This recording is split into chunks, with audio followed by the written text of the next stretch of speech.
Assalamu alaikum wa rahmatullahi wa barakatuh, my dear brothers and sisters, viewers and friends of Iqra TV. Welcome to another edition of Real Talk. I'm your host Iqbal Bana. As I keep saying to you every week, I have pleasure of coming into your homes on a weekly basis, trying to bring to you people of interest, people who have some sort of effect on our day-to-day lives, people who touch our lives in all sorts of areas. We've had doctors, we've had educationalists, we've had physicians, we've had counsellors, etc., telling us about their role and their function. And we and you as the audience have been questioning them about issues that you feel are important to you. Here today I have somebody that I've known for many, many years, have worked closely with some of her colleagues and herself, and she's Alison Lowe, a counsellor in Leeds City Council, has been a counsellor for nearly 30 years, a very active counsellor in the equality and diversity field. I know she is passionately committed to making sure that there's social justice and equality and diversity is afforded to every individual, and she has campaigned and worked extremely hard for that. She has recently been appointed as the new Police and Crime Commissioner for West Yorkshire. If you remember, prior to her predecessor was Mark Burns-Williamson, who has been on my programme on a number of occasions. And we've also had previously the Chief Constable on the programme, and we've had the hate crime lead for the country as well, looking at hate crime issues. Alison is now just recently been in the post, so she's fairly new, but the issue is not new to her. The subject is definitely not new to her. She has been at the forefront of, as I say, equality and social justice for all during her life as a counsellor, and she continues to do that.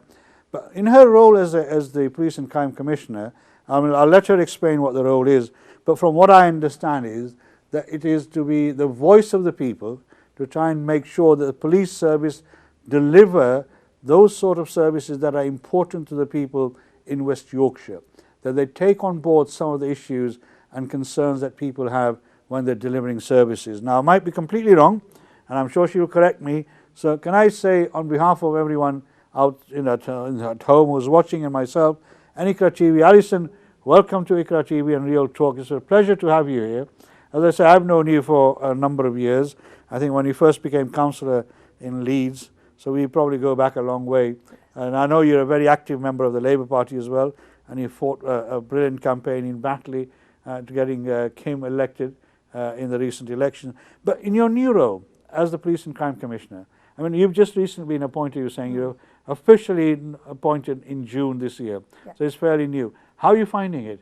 And again, can you explain a bit of the role and what your responsibilities are? Yes. Please. Well, first of all, assalamu alaikum. Thank you so much for inviting me. I'm very excited to begin this journey. And this is the first Muslim TV broadcast that I've done. And I'm just absolutely... We're deeply honoured then. Yes, absolutely. So I'm very pleased to be here. So yes, I was formally appointed on the 18th of June, but had to give notice at my previous employment touchstone. So I began full-time on the 2nd of August, so I'm very new, only a month. And my role... And also, you're a grandmother, a very recent grandmother as well. 15 days old. Thank you so much. So my role involves everything that you said and a little bit more. So ultimately, in partnership with the new Metro Mayor, Tracy Brabin, who I hope you will invite in due course, I will, who is technically the Police and Crime Commissioner, and I am her Deputy Mayor for Police and Crime. But she delegates to me 95% of the functions of PCC, and my role is on her behalf and on behalf of the people of West Yorkshire to hold the police to account for an effective and an efficient police force, to ensure that crime is cut, but also to ensure engagement with the many, many communities that we serve, and ensure that our priorities, the priorities that the police address are your local priorities. They're not pushed down from central government, although that's also becoming a bit more complex with the beating crime plan that's just been announced by the government. But it should be all about local priorities, and I will help with Tracy to identify what those are by meeting the public, going to where the public are, having those open and honest conversations. The other thing that's really important to me and really important to Tracy is that we want to start a new conversation with the communities that we serve, and particularly Black, African, Caribbean, Southeast Asian communities, to address the trust deficit that exists between us, because I am a member of that community too, and the police in general. We know that disparities in terms of stop and search, taser use, disproportionate use of force, all that affects black people, and by black I mean black, African, people, Southeast Asian people. I use the term black all the time. Yeah, black with a capital B, it's exactly. Inclusive. People who have experienced racism, and we have experienced racism, and you have also experienced Islamophobia, which is the double whammy. The issue for me is that we need to have a new conversation, a new opportunity to begin to move from where we are to where we want to get to. Just going back, I mean, I don't know whether you remember Scarman report. Yeah, many moons ago. You're showing your age now. I'm showing my age. I mean, you're too young for that, you see. No, I remember the Lord Scarman report. I was involved in the Scarman report, and the Scarman report followed some disturbances. Yeah. Some people call them riots. I call them civil disturbances. Yeah, I lived in Chapeltown during those years. And the Scarman report also identified something similar: the need to engage with the community, the need to listen to the community, the need to make sure that the policing is done by consent, including the people, black people as well. Absolutely. Which at that time was we are an integral part of the communities, aren't exactly. we? We're here and we're staying. Now, I mean, the Scarman report came out 40 odd years ago, all right? Since then, we've had several reports, and obviously we've had, unfortunately, the murder of Stephen Lawrence, which was a watershed moment, and the Macpherson report came out with some really powerful recommendations, and that came out over 25 years ago as well. And we have seen little change taking place. We still see this disparity, this disconnect between the police service and the black community, and I use the term black to include everybody. Yeah. I don't like the sort of dividing them up into different sections of the community. I've always used the term black, and I'll continue to use the term black to be inclusive for everyone. Now, we'll come back to that, but I mean, in terms of the police service as it is at the moment, you say you are the voice of the people. You hold the police to account, the chief constable. Are you also responsible for the budgeting issues for the police? And do you control the budgets of the police service? So the mayor retains the budgetary responsibility. So all the police stations, all the assets of the police belong to West Yorkshire Combined Authority. And obviously the mayor is in charge of the West Yorkshire Combined Authority. So when it comes to precept time next February, the mayor will deliver that paper. The precept is, just for our viewers, the precept is the element that is included in your council tax, which is added on, with your local council tax and everything else, which actually helps pays for the police service that we have. Absolutely, absolutely. Just to make it clear to our viewers. So there are a couple of things that I cannot do, that cannot be delegated, and one is setting the precept. Another is hiring and firing the chief constable, and the third one, can't remember what the third one is, but there is operational matters. Oh, it's writing of the police and crime plan. Obviously, no police and crime commissioner can get involved in operational matters, which is something that the public really struggle with, I have to say. So I can't say to the police, you need to go to Keighley and better police the streets of Keighley, nor can I say to the police, you shouldn't be spending X amount of money on this area rather than that area. That's an operational matter for the chief constable, and I, on behalf of the mayor, will hold him to account for the decision making, but the assets are under the aegis of the mayor. The chief constable sets out how he intends to spend those assets, spend those monies to me and the mayor, and we hold him account for that, because the chief constable tells us this is the best way to cut crime. And ultimately, we're here to cut crime and make the streets of West Yorkshire safer. Well, we had the previous chief constable, the previous chief constable on my programme as well, so I'm hoping that the new chief constable, well, not that new anymore, will also come on the programme at some stage and tell us what his views are on policing and how he sees West Yorkshire is to be policed. But coming back, obviously, it's a huge responsibility. It's a huge role. And I mean, Tracy was my MP before she became the mayor. Yeah, and yours as well, because you live in the same constituency.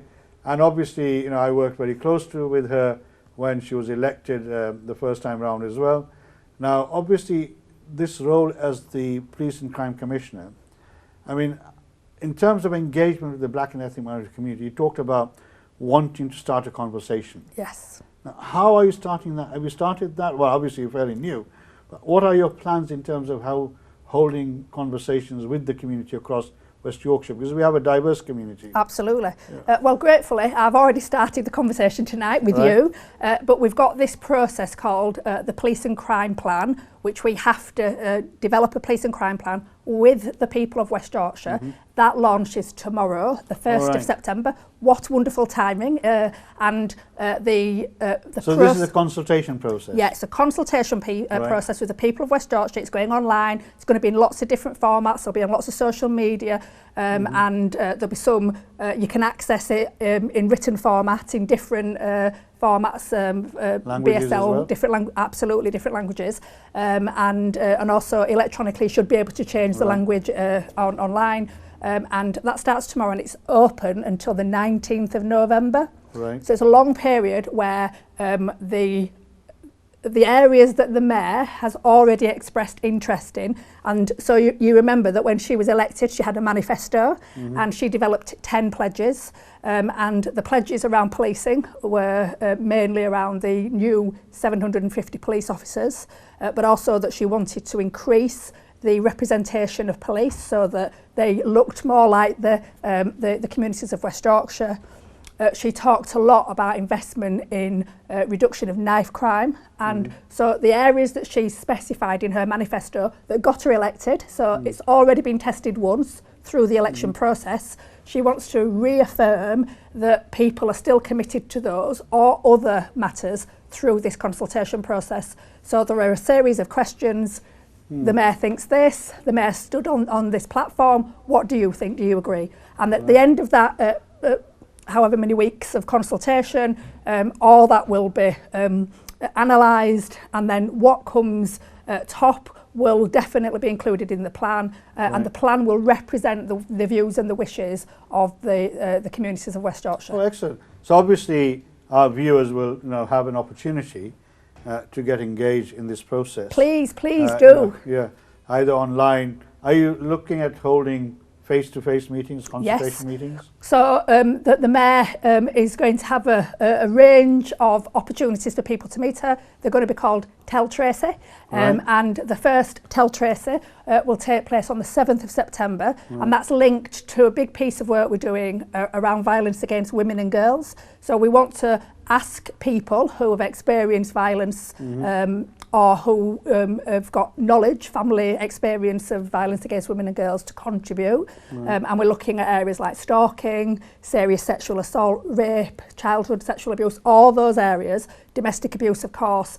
We want women and girls to come and to tell us about their experiences. And is this sort of new area of misogyny going to be part of that as well? Well, we'll definitely be asking. There's a big debate about misogyny as well. Absolutely, and it looks like the government is going to renege. What a surprise. So the Mayor actually put in her manifesto her commitment to counting misogyny as a crime under the hate crime banner. But what's happened in West Yorkshire is, even though we can collect that data, absolutely we can collect that data, we wanted to follow a national data set. And so we've been waiting on the government to come up with that national data set, which means all 43 forces will be reporting against the same metrics. It now looks unlikely that the government is actually going to develop those metrics for us. So we might have to go back to reporting it, but it would be an informal reporting, because unless the government includes misogyny in the list of hate crime, then it won't technically be illegal, which is very, very saddening for me, because I think that many women, and particularly in here in Bradford where we live, where we are now, and wider West Yorkshire where we live, many women will have experienced misogyny in lots of different guises, and they would love to be able to take action against that. Yes, obviously. So we'll keep our eyes and ears open as to how that develops. I mean, obviously we are a Muslim channel, and virtually the majority of our viewers are of Muslim faith and community, and one of the issues that is of great concern to viewers of Iqra TV is the sort of exponential rise in Islamophobia. Absolutely. Now we've seen this happen, over the last 5-6 years, and particularly since the brutal murder of Lee Rigby, we've seen a huge sort of upturn, and we see, every time we have some incidents. I mean, the Brexit debate and the election around Brexit also had a huge sort of spike in hate crime, and particularly against Muslims. Absolutely. We see Muslim women who wear the hijab, who are dressed like Muslim women, in the Islamic attire, are also victims. Are you doing anything particular to try and reassure those victims, about what the police plan is for them? Yes. So clearly this is something that hate crime is something that I feel very passionate about, and in fact I am the national lead for Equality, Diversity and Human Rights, EDHR, on the APCC, which is the National Association of Police and Crime Commissioners. So I am responsible nationally for all equality and human rights matters, and under that sits hate crime. Right. I've already met with Paul Janassi, who is the officer, you know very well. A very good friend of mine. To He's talk. been on the programme a few times, yes. Who's been briefing me. We've got a local West Yorkshire lead who's also got a remit for hate crime. And I know, for example, that in the last 12 months, hate crime generally has gone up just under 12%, 11.6%, and religious hate crime has gone up 16.3% in the last 12 months. And that's clearly disturbing. We don't have the up-to-date figures yet for the last 12 months because they haven't been, as you know, Paul would not release them. I did ask him before this programme and he wasn't happy to release them until they've been verified. Verified, that's it. You understand all this. I need to see them first before I made this. Exactly, I'm the deputy chair but, of the but Government Paul, Hate Crime exactly, Advisory but Paul Group. does predict that the figure will rise once again, once all that has been accredited. So it's a terrible situation, and clearly we need to do lots more work to protect our communities. I've met with Tel Mama, the national organisation, the first religious organisation that I have met with so far. I'm going to be meeting CST in a couple of weeks, but I met Tel Mama first to understand firsthand the way that Islamophobia has been growing, but also to understand that it's linked to world events and that things that we're not doing in West Yorkshire still has an impact on us. So 9/11 clearly was a key moment, but since then, many more things.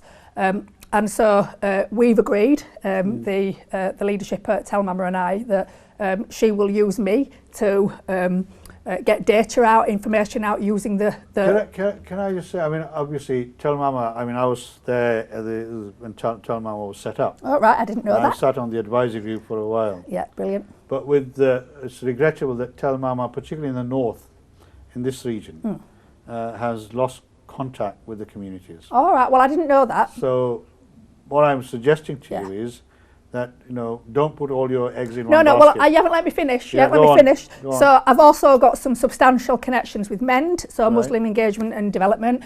Touchstone, where I previously worked, we commissioned MEND for the last 5 years to deliver all our Islamophobia training. That's good, yeah. So obviously I went on that training. I've got some good understanding of what the situation is and the media, etc. So I've got lots of connections back at MEND, which I will use to triangulate the information I'm getting from other sources, including Tel Mama, and from the data that we're getting. But Leeds Race Hate Crime Advisory. There's a Leeds racial hate crime group, wasn't there? Yeah, and I've sat on that. Rose Simpkins. Yeah. So Hate UK. Hate UK. Yeah. So I know Rose very well, of course, and there's one in Bradford as well. Yeah. Well, I didn't know that, but I know there's a Bradford hate crime and I know that advisory Paul, your colleague on the IAG, is employed by Rose Hate UK. And obviously, I've worked in the communities we serve. That's Mike. Yeah. Paul is employed by the NPCC. Yeah, that's it. So I've worked with diverse communities for 35 years. At Touchstone, 1 in 6 of all our staff were either Muslim or Sikh, and I say that because obviously Islamophobia was directed at Southeast Asian people irrespective of people's faith. Sikhs were some of the first victims. Absolutely. After 9/11. Yeah, and that's why we started the partnership with Mend to deliver the training. But it went further than the training. It also went into our practice. So we adapted our work in order to be much more inclusive of people of faith. Right. I mean, obviously, Islamophobia is something of great concern, and you know, I'm not sure whether you're aware or not, but last week or the week before, a mosque in Ravensthorpe was attacked while people were praying, and the allegation is that people rang the police and said, you know, we're under fire basically, and the police turned around and said, you know, it's too late, we can't attend, because obviously the perpetrators had disappeared, and that has had a really negative impact on the image of the police service. I know, because people are saying, what's the point? We know the police are not there to protect us when we really need them. Now, understandably, obviously, if the perpetrators have fled, there's nothing you can do about it, but the mere attendance would have been... Yeah, and the reassurance that could have happened. So I received an email immediately that happened from Councillor Shabir Pandor, who is clearly the leader of Kirklees, very good friends with Shabir, to obviously tell me about his frustration with the incident. And I did email the Chief Constable, who is on leave, I have to say, so I didn't expect to get a response, but I will get a response next week because John's back. But I did raise it locally and, you know, was told that there was clearly a bit of a breakdown in communications. So I don't know what happened. When the Chief Constable comes back, we'll get a proper understanding of what happened. You know, we understand that there's been cuts. The police are not the numbers that they should be, but this was a major concern to the Muslim community, and that reassurance, it's a shame that that reassurance didn't happen. I mean, the community impact assessment, I presume will have been done afterwards, because I can't answer that question, but again I can ask the question from John when he returns from leave to understand what was done on the day, what conversations took place, but also what happened afterwards. And obviously, obviously this program, as I say, if you want to ring in and ask Alison any of the questions, please feel free to do so. We're going to be going for a break shortly. The phone number, as you will know, will be appearing on the screen. It's 01274 214 299. So if you have any questions about policing and how, you know, we as a community are policed, or have you been some issues that you have come across that you think Alison should be aware of, please phone in and we'll try and get Alison to answer those questions. I mean, obviously, policing is a huge part of people's life. Yes. You know, whether we like it or not, and we need it. You know, the well-being of the community and the security of individuals is absolutely paramount for every individual. Whether you know and you hope that the majority of people will be law-abiding people and they don't need to contact the police. But also the other side of the policing service is where somebody is is involved with the criminal justice system, and like you say, the manner in which the police interact with those individuals. For example, stop and search. Now, I sat on the government stop and search panel for a long time with my friend Victor Adibuwale. Lord Victor. With Victor Adibuwale, and we know that the manner in which police interacted with those who are being stopped and searched had a huge impact on their confidence in the police service. Yes. So we're going for a break. We'll come back and we'll talk some of those issues. How do we make sure that the police, when they interact with the community, the black community, that they do so in such a way that they engender confidence rather than leave a negative impact? And I think that is something that, you know, is of great concern to many, many people out there. So hopefully we'll be coming back very soon. We're going for a break. Don't go away. Go and enjoy a cup of tea, a cup of faluda, as I say to you all the time, or a coffee, and then if you've got any questions, as I say, please feel free. We look forward to receiving your calls. You can ask Alison questions and she'll be able to answer whatever question you may want to ask. I've known her. There's nothing can stop her from talking. You know, she has got an answer for everything. Assalamu alaikum wa rahmatullahi wa barakatuh. We'll be back soon.